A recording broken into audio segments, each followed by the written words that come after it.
Bonjour, la paracha qui on lira Be'ezrat Hashem ce Shabbat, Parashat Shemini. Dans Parashat Shemini, elle commence Vayehi Bayom Hashemini.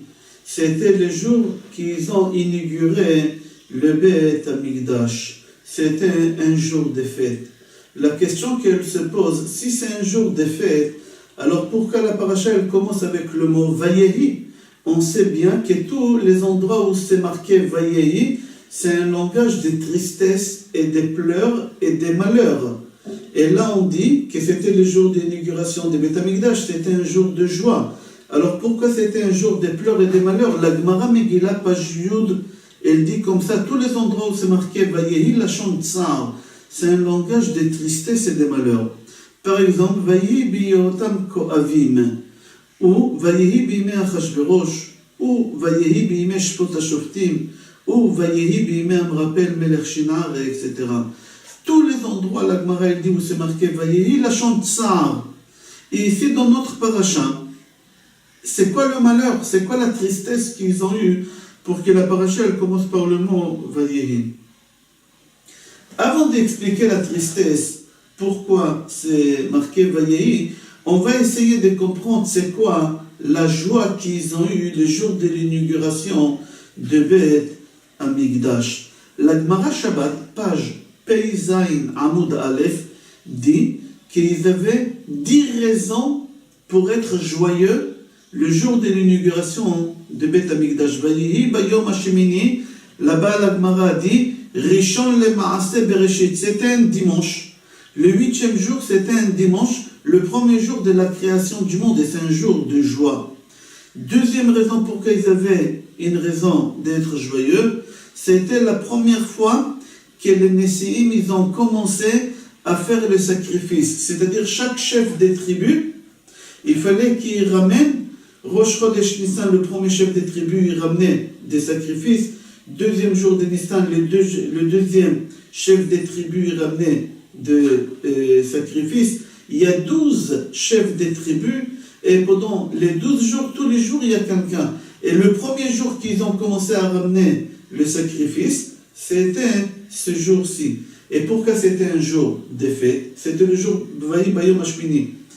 Pourquoi c'est un jour de fête au moment que le Nassi ramène le sacrifice? La Gemara dit pour la simple raison qu'au moment que le Nassi, que le chef des tribus, il ramène le sacrifice, il faisait pardonner tous les Juifs sur leurs péchés. C'est-à-dire que c'était un jour de fête pour nous. Akadosh Baruch Hu, il nous a pardonné sur tous les péchés qu'on a fait.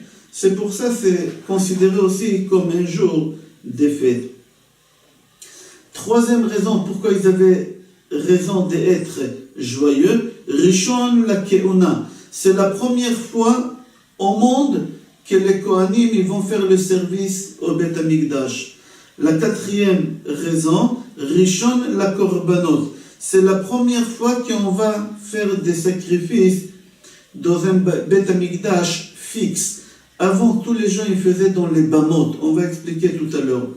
Le Ramak, Rabbi Moshe Cordovero, dit que le secret des sacrifices, c'est au moment qu'il faisait les sacrifices, il y avait une herbe qui s'appelait Ma'ale Hacham. C'était une herbe qu'on mettait, même une goutte, même une feuille, on mettait dans le feu et elle faisait sortir une fumée, que cette fumée elle montait au ciel, en ligne droite.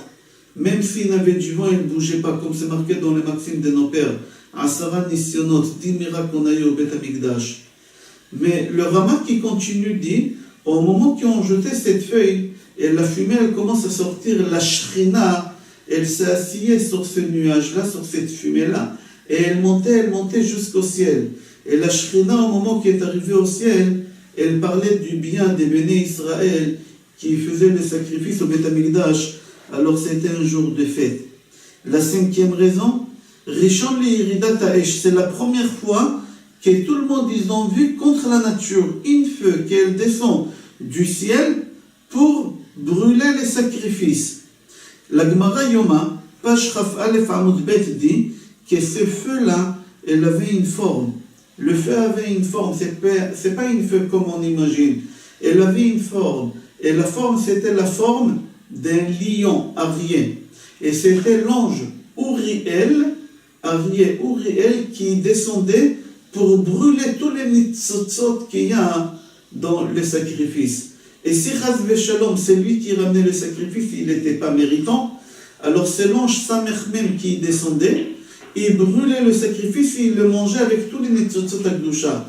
Et le Ariel, il regardait ça sans rien faire.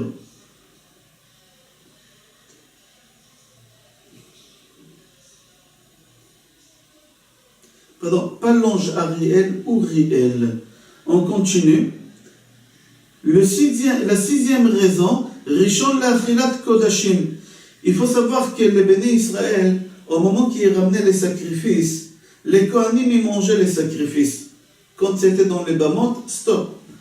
Quand le Beth Amikdash il était fixe et les Kohanim ils mangeaient le sacrifice, ça pardonnait surtout les péchés de la personne qui ramenait les sacrifices. Si les Kohanim ne mangeaient pas le sacrifice, ça ne pardonnait pas leurs péchés. Alors c'était un jour de fête pour celui qui ramenait le sacrifice. Septième raison, Rishon le Shikun Ashrina. C'est la première fois que la Shrina elle descend pour résider au Beit Amikdash. Huitième raison, Rishon le Birkat Kohanim. C'est la première fois au monde que les Kohanim font Birkat Kohanim. La neuvième raison, Rishon le Isur Bamot. Bamot, avant qu'on a construit le Beit Amikdash, le premier Beit Amikdash par Shlomo HaMelech, chacun il avait un petit hôtel chez lui. Et chacun il faisait les sacrifices au moment qu'il voulait chez lui. Au moment que Shlomo HaMelech il a construit le Beit Amikdash, il a ordonné de ne plus utiliser les Bamot, les petits hôtels que chacun avait chez lui. Alors c'était un jour de fête. La dixième raison, Rishon le Rashi Chodashim. C'était le premier mois de l'année. Rosh Chodesh le Kol Chodshei Hashana, comme ça c'est marqué dans la Gemara. Alors on voit ici qu'il y a une raison pourquoi il faut être joyeux, pourquoi il fallait être joyeux le 8e jour. Alors pourquoi la Torah elle commence Vayehi Bayom Hashemini? Pourquoi elle commence par le mot Vayehi, par un langage de tristesse? Ils avaient 10 raisons pourquoi être joyeux. Alors on répond, pourquoi c'est marqué Vayehi? Pour la simple raison que les deux enfants de Aaron à Cohen, Nadav et Avihu, ils sont morts. Pourquoi Nadav et Avihu, ils sont morts? Si vous ouvrez les Midrashim, Midrash Rabbah, Midrash Tanchuma, Midrash Agadol, tous les Midrashim, chacun y ramène 5-6 raisons pourquoi ils sont morts. Au total, il y a une quarantaine ou une cinquantaine de raisons pourquoi les enfants d'Aaron, ils sont morts. C'est marqué dans la Torah, une raison. Mishum sheikrivu esh zara. Parce qu'ils ont fait un feu étranger au Beit Amikdash. C'est-à-dire quoi? Il fallait que le feu descende de lui-même du ciel. Et eux, ils n'ont pas attendu que le feu descende du ciel. Ils avaient des braises et ils ont pris un carton, ils ont fait comme ça pour que le feu sorte. Et le feu, il est sorti, c'est considéré comme un feu étranger. Et c'est pour cela que Kadosh Baruch Hu, il les a tués. Je ramènerai un seul midrash qui ramène 5 raisons. Et lui, il dit, si tu prends les lettres de Esh Zara, c'est les 5 raisons pourquoi ils sont morts, les enfants d'Aaron. Esh, Aleph, Shin, Zara, Zain, Resh, Hei. Aleph, ils ont fait quelque chose qu'il ne fallait pas faire. Tout simplement, Esh, Zara, ils ont ramené le feu. Eux, ils ont cru qu'on a le droit de fabriquer un feu par un étranger et on n'a pas besoin de ramener du feu, attendre que le feu descende du ciel. Alors, Aleph de Esh, Aleph c'est Esh. Shin, Shtuim ayu, Shtuye yain ayu. Ils ont bu du vin, ils étaient un peu sous. Et un Kohen qui boit de vin, il n'a pas le droit d'aller au Beit Amikdash. Après, Zara, Zain, Zera lo haya lahem. Ils n'avaient pas des enfants. Ils n'avaient pas des enfants. La Gemara dit, si Nadav et Avihu, ils avaient des enfants, ils n'auraient pas péché. Et aussi la Gemara dit, si Adam Arishon, il avait chet avant le péché, il n'aurait pas péché. Pourquoi? Comme on dit, il y a le zchut avot, qu'on arrive à faire des choses grâce au mérite de nos ancêtres. Il ne faut pas oublier aussi qu'il y a zechut banim. le mérite des enfants. Si nos enfants ils vont dans le droit chemin, alors ça nous ramène beaucoup de bonnes choses. Alors ici, ils ont fait quelque chose qu'il ne fallait pas faire. Ils se sont pas mariés. Nadav et Avihu, ils ont dit, il n'y a pas une femme au monde qu'elle nous mérite, qu'elle est à notre niveau. Nous, on est les enfants d'Aaron Kohen Gadol. Nous, on est les neveux de Moshe Rabbeinu. Moshe, c'est le grand roi. Alors, pour qu'il y ait une femme qu'elle puisse se marier avec nous, ça n'existe pas. Ils ne se sont pas mariés, ils n'ont pas eu des enfants. C'est pour ça qu'Akadosh Baruch Hu, il les a tués. Rechitza. Et souvent, ils ont arrivé au Beth Amikdash, ils ont commencé à faire le service sans se laver les mains dans le kior. Et ça, c'était interdit. Hey, Esh, Zara, Hey, Ora'a, Natnu Ora'a Lifne Rabam. Ils ont dit un enseignement de loi devant Moshe Rabbeinu et Aaron. Et on n'a pas le droit de dire une loi devant son maître. Et eux, ils ont dit une loi devant Moshe, leur maître. Et c'est pour ça que Kadosh Baruch Hu les a tués. J'ai ramené un seul midrash. Pourquoi Nadav et Avihu ils sont morts? Mais il y a beaucoup des autres. Il y a un autre midrash qui dit que Nadav et Avihu, ils ont marché derrière Moshe et Aaron. Ils ont dit, quand ces deux-là ils vont mourir pour que nous on puisse les remplacer et être les chefs. Akadosh Baruch Hu, il leur a dit, il a écouté Akadosh Baruch Hu, qu'est-ce qu'ils ont dit? Akadosh Baruch Hu, Bochen Kelayot Valev. Akadosh Baruch Hu, il lit les pensées. Il leur a dit, comme ça vous parlez, on verra qui mourra le premier. Ok, on continue. Il y a un livre qui s'appelle Magid Mesharim. Magid Mesharim, par rapport à la mort de Nadav et Avihu, il ramène quelque chose d'extraordinaire. Tout d'abord, il faut comprendre c'est quoi le livre Megid Mesharim. Megid Mesharim, c'est Rabbi Yosef Karo qui a écrit ce livre. Rabbi Yosef Karo, la Hilula, c'était Veille de Pesach Yud Gimel Nissan. Rabbi Yosef Karo, il a écrit ce livre, mais qui lui a dicté ce livre-là? C'est marqué là-bas, dans le livre qu'il étudiait Chavruta, il avait un compagnon qui étudiait avec lui et c'était un ange. Il faut savoir que chacun il peut faire descendre un ange du ciel et étudier avec lui. Dans la Gemara, on voit qu'il y a des gens qui ont étudié avec des malachim. Il y en a aussi carrément qui ont étudié avec l'ange de la mort, Malachi Chabala. L'ange de la mort, comme Rabbi Yoshua ben Levi, etc. Mais là-bas, la Gemara dit que chacun il peut faire descendre un ange et apprendre de lui la Torah. Et l'ange lui donne des secrets. Comment on fait? Là-bas, la Gemara, elle raconte, à partir du moment qu'on arrive à se détacher de la matière et vivre dans une situation très spirituelle avec la sainteté, alors là, on est en train de fabriquer une merkava, une carrosse, un genre de carrosse, on est en train de fabriquer dans le ciel, qui avec cette carrosse, l'ange, il vient nous enseigner la Torah et nous dévoiler des secrets. Comme ça c'est rapporté dans le livre Megid Mesharim.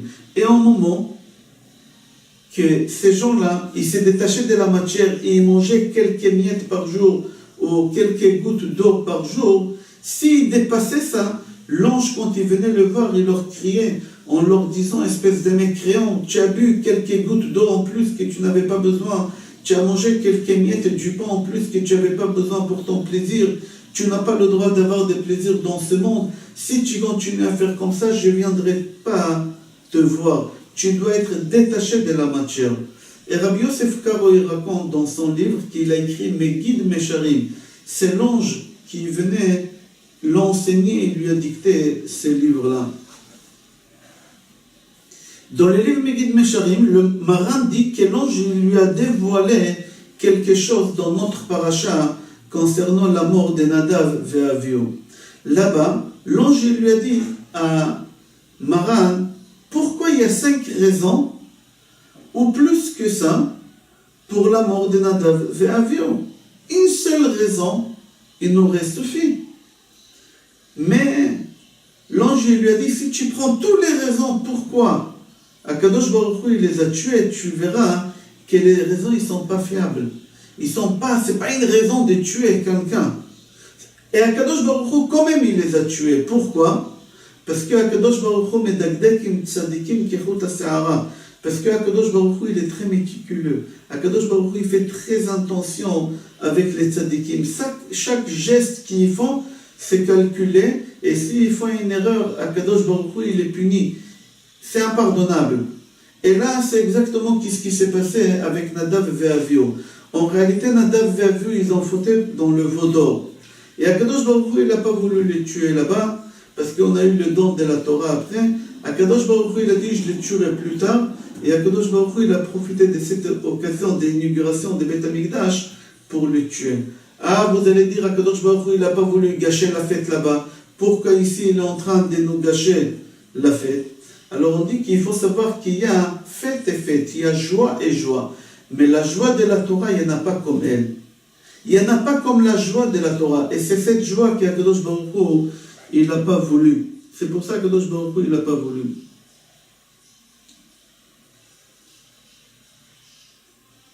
On voit ici que pour Akadosh Baruch Hu, c'était tellement important les jours qu'il nous a donné la Torah, qu'Akadosh Baruch Hu, il n'a pas voulu gâcher cette fête. Pour ça, Akadosh Baruch Hu, il leur a dit, plus tard à l'occasion que j'aurai, je vais vous tuer. Et là, à l'occasion de l'inauguration de Beth Amikdash, Akadosh Baruch Hu, il a tué. Certes, c'était un jour de fête. Ils avaient 10 raisons, comme on a cité au début du cours, pourquoi être joyeux. Et quand même, Akadosh Baruch Hu, il les a tués. Pourquoi? Parce qu'on peut prendre tous les joies du monde entier et les mettre dans une balance. Et prendre à côté la joie de la Torah, il n'y en a pas. C'est incomparable. La joie de la Torah, essayez de voir au moment que vous comprenez, au moment que vous étudiez une page de Gemara, et vous arrivez à la comprendre et à développer et à faire des chidushim, vous avez une joie qu'on ne peut pas imaginer. Et Akadosh Baruch Hu, il n'a pas voulu abîmer cette joie, gâcher cette joie de la Torah. Je vous souhaite Shabbat Shalom, Bracha ve'atzlacha et Kol Tov.